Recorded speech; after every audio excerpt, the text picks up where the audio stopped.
Hi, I'm Kelsey from Coaching with Kelsey, and today we're going to talk about failing ahead of time. Failing ahead of time is a coping mechanism that is all about the pain that we know and the pain we don't know. We're often faced with this dilemma of the pain we know or the pain that's uncertain when we're doing something new, something vulnerable, something where we have to put ourselves out there to get the thing that we want. And when our brain is in uncertainty, we tell ourselves a story. We hate being in uncertainty. We hate not knowing what the outcome will ultimately be. So, we tell ourselves a story that we've often told ourselves before, one we're really familiar with. This is the story that often leads us to a painful yet comfortable conclusion. And so let's use a romantic relationship as an example, okay? So let's say you're in a new relationship and you've been in it for 6 months, and you have a story though about how your previous relationships have ended. Let's use as an example that in your last 2 relationships you had a partner who cheated on you, okay? Let's say that the relationship is going pretty well and things are starting to get more serious. This is when you start telling yourself your story, right? Because this is at the point where you start thinking about a future.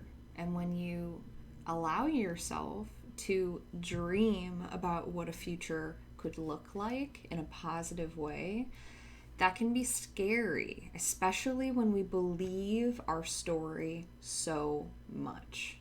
So in the face of that vulnerability, you start telling yourself the story of how all of your relationships have ended because someone cheated on you, and that why shouldn't this relationship end exactly the same way?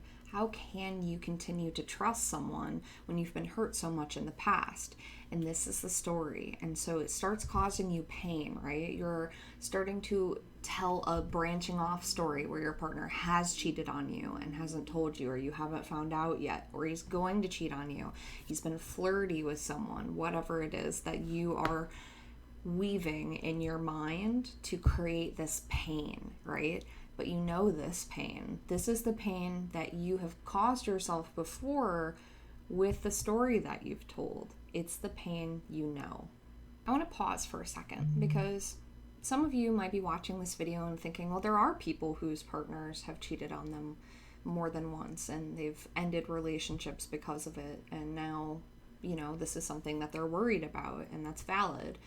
And of course it is. You get to choose the story that you tell. I don't want to choose it for you at all. All I want to do is bring some awareness to the fact that there are ways that we tell a story that impact us negatively in our future and what we think we're capable of, and that we do have the power to reframe if we want to, and that's key.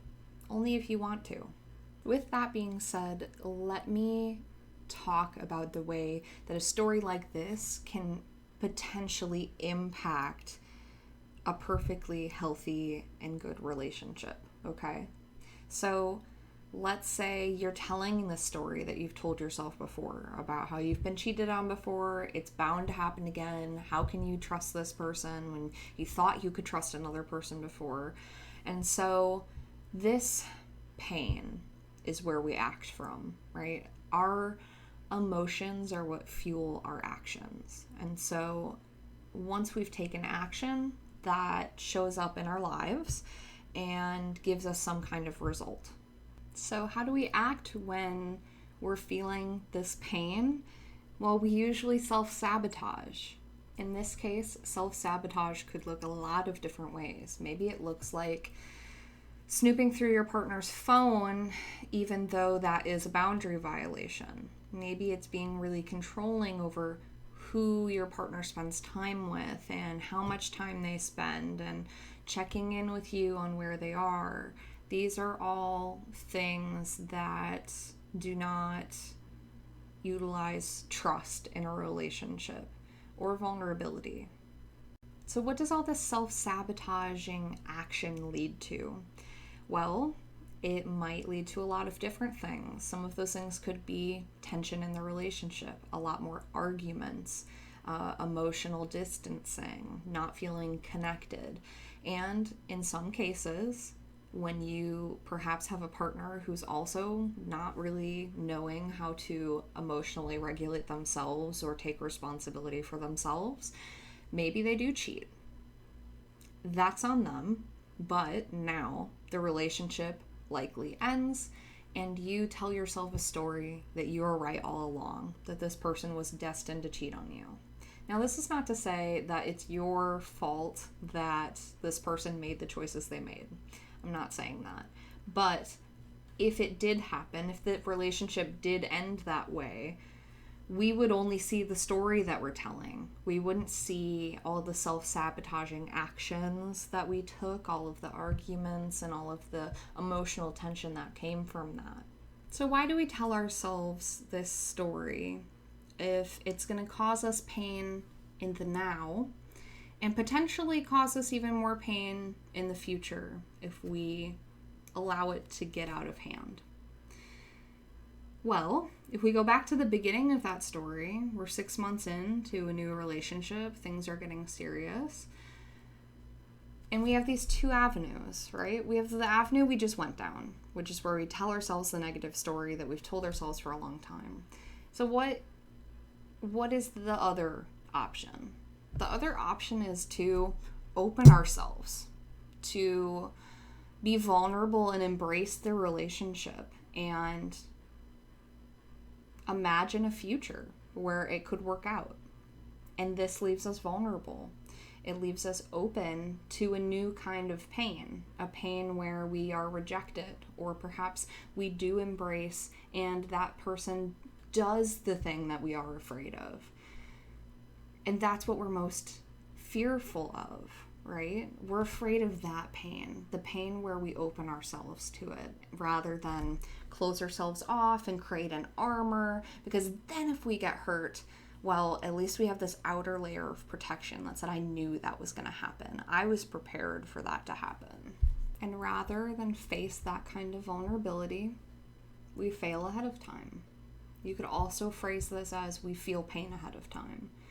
We live in the potential for pain now so that we can hopefully somehow prevent some future pain that we don't even know is coming.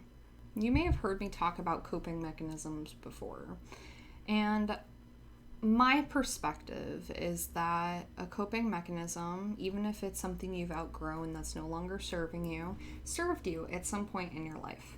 So failing ahead of time has served a purpose for you. There's no need to hate on it or shame yourself.